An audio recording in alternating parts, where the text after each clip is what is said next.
તો સમુંદર film release થઈ ગઈ છે. પહેલા દિવસનું પ્રિડિક્શન આપણું હતું 25 લાખ અરાઉન્ડનું હતું. પહેલા દિવસે 25 લાખ તો મિનિમમ આવવું જોઈએ. આવું આપણું પ્રિડિક્શન હતું.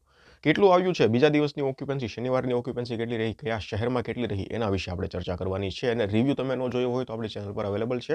ફિલ્મનો રિવ્યૂ જોઈ લેજો. અને બીજી વસ્તુ કે તમે ફિલ્મ જોઈ લીધી હોય તો તમારું કમેન્ટ સેક્શનમાં જે કંઈ રિવ્યૂ રેટિંગ હોય એ મને કમેન્ટ સેક્શનમાં જણાવી દેજો. હવે પહેલાં તમને કહી દઉં, ફિલ્મનું બજેટ છે ને IMDb પ્રમાણે 5 કરોડનું છે. IMDbમાં ફિલ્મનું બજેટ અત્યારે 5 કરોડ રૂપિયા બતાવી રહ્યું છે. અને આમ ફિલ્મ જોતાં લાગે છે કે નહીં, ક્યાંક ને ક્યાંક 5 કરોડ અરાઉન્ડ તો ફિલ્મનો ખર્ચો થયો જ હશે, કારણ કે લોકેશન સારા છે, સ્કેલ પણ મોટું છે ફિલ્મનું. અને બીજી તમને વાત કરું તો શનિવારની ઓક્યુપન્સી, શનિવારની કયા શહેરમાં કેટલી ઓક્યુપન્સી છે એનો રિપોર્ટ ડિટેલમાં આવ્યો છે. શુક્રવાર વિશે કંઈ માહિતી નથી આવી, તો આપણે શનિવારની વાત કરીએ. મોર્નિંગ શોમાં 3.37% હતી, આફ્ટરનૂન શોમાં 5.68%, ઇવનિંગ શોમાં 5.40% અને નાઇટ શોમાં 8.78% હતી. શનિવારની ઓક્યુપન્સી આટલી મોટી ફિલ્મ અને 8%ની ઓક્યુપન્સી શનિવારની, એટલે આ ક્યાંક ને ક્યાંક સંકેત તો સારો નથી જ.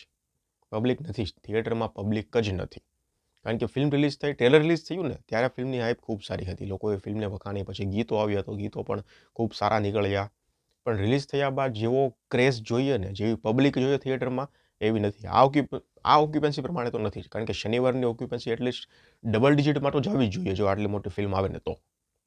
પણ 8-8.5% ફિલ્મની ઓક્યુપન્સી શનિવારની ઊભી છે. એટલે રવિવારની ઇવનિંગ શોની ઓક્યુપન્સીથી પણ કાંઈ એટલા અત્યારે તો આશા નથી જ. હા, કદાચ ડબલ ડિજિટમાં જશે, પણ એ લગભગ 11-12% જેવી હશે. નાઇટ શોમાં તો ડેફિનેટલી રવિવારની ઓક્યુપન્સી તો ઘટશે જ, પણ શનિવાર નાઇટની ઓક્યુપન્સી વધારે હોવી જોઈએ. એટલે અમદાવાદમાં 5.5% હતી, મુંબઈમાં 6% હતી, સુરતમાં 7.75% હતી, આણંદમાં 1% હતી, ભાવનગરમાં 4% હતી, ગાંધીનગરમાં 9.25% હતી અને વડોદરામાં 5.5% હતી. ખૂબ ઓછી ઓક્યુપન્સી રહી. શનિવારની ઓક્યુપન્સી આ રીતની છે, એટલે હું તો એમ કહું છું શુક્રવારની લગભગ ઓક્યુપન્સી નહીવત જ હશે. હવે પહેલા દિવસનું આપણું પ્રિડિક્શન 25 લાખ હતું, તો પહેલા દિવસનું ફિલ્મનું કલેક્શન 11 લાખ થયું છે. અડધું થઈ ગયું. આપણું પ્રિડિક્શન હતું એનાથી અડધું થઈ ગયું. એટલે હવે હાઈપ હતી છતાં આવું કેમ થયું, એની પાછળનું કારણ તમે મને જણાવો. બીજી વસ્તુ, પ્રમોશન પણ આમ ઠીકઠાક કરેલું જ હતું. એવું નથી કે બહુ સારું પ્રમોશન હતું. પ્રમોશન ઠીકઠાક હતું, પણ જે પ્રમાણે હાઈપ હતી એ પ્રમાણે મેકરને લાગેલું કે ભાઈ વાંધો નહીં આવે. પણ વાંધો આવ્યો. પહેલા દિવસનું જ 11 લાખ આવી ગયું. બીજા દિવસનું કલેક્શન હજી ઓફિશિયલ નથી આવ્યું, પણ બીજા દિવસનું પ્રિડિક્શન છે લગભગ મારા ખ્યાલથી, મારું પર્સનલ પ્રિડિક્શન તમને કહું છું, 20 લાખ ઉપર નહીં જાય. 17-18 શનિવારનું લગભગ રહેવું જોઈએ. હું તો એમ કહું છું 15 જ રહેશે લગભગ. તો આ પ્રમાણે જે પહેલા દિવસનું આવ્યું છે ને એ પ્રમાણે 15 લાખની અરાઉન્ડ બીજા દિવસનું કલેક્શન આવશે.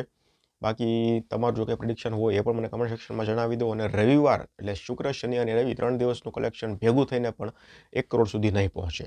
તો કેમ આટલી બધી હાઈપ હતી, આટલી બધી હાઈપ નહોતી, શું હતું, આટલો બધો વેઇટ હતો નહોતો, પબ્લિક નથી, શું છે, ઘણા બધા સવાલો છે.